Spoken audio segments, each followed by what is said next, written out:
Hello बच्चों, स्वागत है आप सभी का एक बार फिर से आपके अपने YouTube channel Sharma sir physics पे। तो आज जैसा कि हमने लास्ट टाइम पढ़ा रेस्ट और मोशन के बारे में कि रेस्ट एंड मोशन दोनों की दोनों क्या होती हैं, रिलेटिव टर्म्स होती हैं।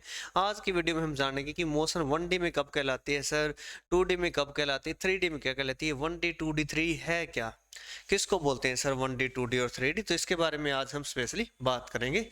तो motion in 1D 2D and 3D, ये सिंपली डायमेंशन होते हैं। Motion in 1D 2D and 3D, 1 dimension, 2 dimension and 3 dimension.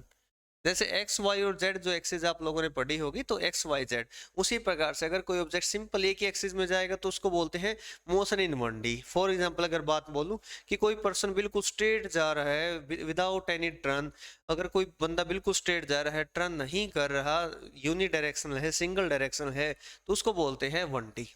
2D का बोलते हैं an insect crawling on the floor, कोई कीड़ा मकोड़ा है जो क्रावलिंग कर रहा है आपके पास जो है फ्लोर पे, कभी दाएं कभी बाएं कभी इस प्रकार चल रहा है, तो उसको बोलते हैं मोशन इन 2D। ठीक है।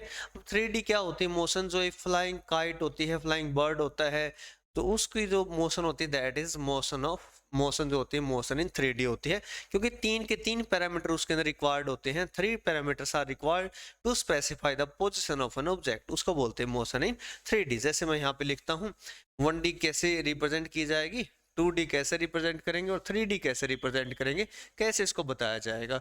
तो बिल्कुल डिटेल में मैं आप सभी को सभी बातें बताऊंगा। कोई चीज़ आपको ऐसा है कि सर हमारे स्कूल में करवाई है, तो उसको मैं यहाँ एक्सप्लेन करूंगा। अगर आप कमेंट सेक्शन में बताएंगे कि सर इसके बारे में प्लीज एक्सप्लेन कर दें, तो बिल्कुल एक्सप्लेन करेंगे। एन ऑब्जेक्ट, और साथ साथ आप नोट्स जरूर बना लेना इसके। An object is said to be, an object is said to be in 1D if one out of three coordinate, one out of three coordinates, one out of three coordinates are required, coordinates are required to specify the required to specify the position of an object, to specify the position of an object, position of an object। जब एक ही सिर्फ एक coordinate की requirement होती है position को बताने के लिए, तो उसको बोलते हैं 1D। 2D में क्या आएगा, 2 आउट ऑफ 3, सेम स्टेटमेंट रहेगी, बस 1 की जगह क्या आ जाएगा, 2 आ जाएगा, 2 आउट ऑफ 3। अब 3D में क्या आएगा, 3 out of 3, all the 3 coordinates are required, 3 out of 3, तीनों ही कोऑर्डिनेट रिक्वायर होंगे इसकी पोजीशन को स्पेसिफाई करने के लिए, तो उसको बोलते हैं मोशन इन 3D।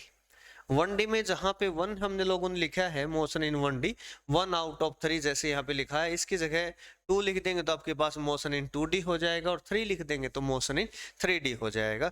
अब इसके एग्जाम्पल किस प्रकार से होंगे उसके बारे में मैं आपको बता देता हूँ। Motion in 1D 2D and 3D, जब कोई बिल्कुल स्ट्रेट पाथ पे कोई ऑब्जेक्ट है, मीन्स बिल्कुल सीधा जा रहा है इस केस में, ठीक है। अगर हम बात करें यहाँ पे, मान लिया कोई भी ऑब्जेक्ट है अगर स्ट्रेट जा रहा है, तो इसको मोशन इन 1D बोला जाता है, मोशन इन 1D। 2D का बोलते हैं जब वो टर्न कर जाता है, टर्न कर जाता है किसी भी डिस्टेंस में, सीधा चलता चलता एकदम से मुड़ जाऊं, तो मोशन इन 2D है।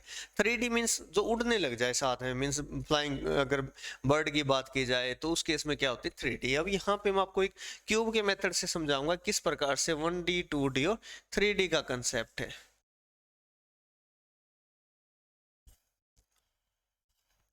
ध्यान से देखना है इसको, यहाँ से मैं आपको एक्सप्लेन करूंगा इजिली कि किस प्रकार से 1D 2D और 3D। ये एक्स एक्सिस है प्यारे बच्चों, ये हम लोगों ने वाई ली है और ये इसको जेड लिया है। अब ऑब्जेक्ट हमारा यहाँ है स्टार्टिंग में O पे, और यहाँ O से इस पॉइंट पे जाना है। सपोज ए पॉइंट, मैं कुछ एक पॉइंट मेंशन कर रहा हूँ, आपसे पूछूंगा B point, C point, D point, E point, F point. ठीक है। ओ से स्टार्टिंग पॉइंट ये है आपका, जहां से स्टार्ट करना है, किस पॉइंट से स्टार्ट करना, ओ पॉइंट से आपका क्या है स्टार्टिंग पॉइंट, जहां से आप स्टार्ट करोगे। अब आपसे ये पूछा कि ओ से चलना है, ओ से ए जाना है आप लोगों को, तो ये मोशन इन 1D है, 2D है, 3D है, कितना कौन सा डी है ये। तो यहाँ से O से A जब जाते हैं, सिर्फ एक ही कोऑर्डिनेट की रिक्वायरमेंट है, सिर्फ एक्स एक्सिस में आप लोग गए, आपने ना कुछ टर्न किया ना कुछ जंप किया, तो इसको प्यारे बच्चों मोशन इन 1D बोलते हैं। ये आपके पास किसका एग्जांपल है 1D का।